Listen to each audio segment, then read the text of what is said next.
ભરૂચના સુપ્રસિદ્ધ શક્તિનાથ મહાદેવ મંદિરમાં તસ્કરોએ ત્રાટકી ભગવાનની ચાંદીના મુંગટ, જળાધારી અને દાનપેટીમાંથી રોકડ રકમની ચોરી કરી ફરાર થઈ ગયા હતા. ભરૂચ શહેરમાં આવેલા શક્તિનાથ મહાદેવ મંદિરમાં ચોરીની ઘટનાએ ભક્તોમાં ભારે રોષ અને ચિંતા ફેલાવી છે.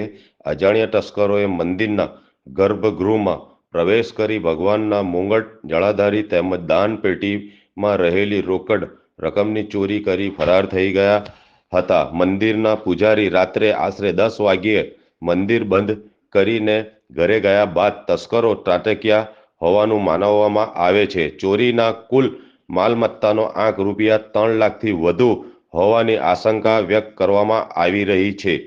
ચોંકાવનારી બાબત એ છે કે મંદિરના ગર્ભગૃહમાં લગાવાયેલા સીસીટીવી કેમેરા ઘટના સમયે બંધ હાલતમાં હતા, જેના કારણે તસ્કરોને પકડવામાં પોલીસને મુશ્કેલી પડી શકે છે.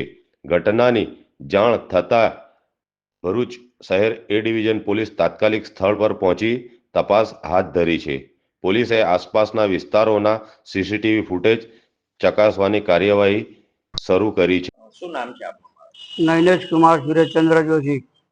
મહારાજજી, શું થયું છે કાલે રાત્રે આમ તો હવે 10 વાગે છેલ્લે મંદિર બંધ કર્યું ને પછી 2 વાગ્યા પછી કંઈક ચોરી થઈ છે. શું શું ચોરાયું છે?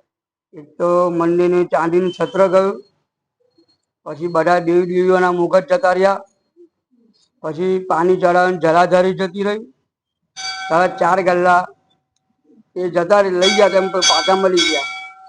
આશરે કેટલા રૂપિયાની ચોરી? આશરે 3.5 થી 4 લાખ રૂપિયાની ચોરી થઈ. कॉल करें अभी 8733053364 पर या 9426889560 पर. हिमालय इंटरप्राइजेज, जियो मार्ट डिजिटल भरूच,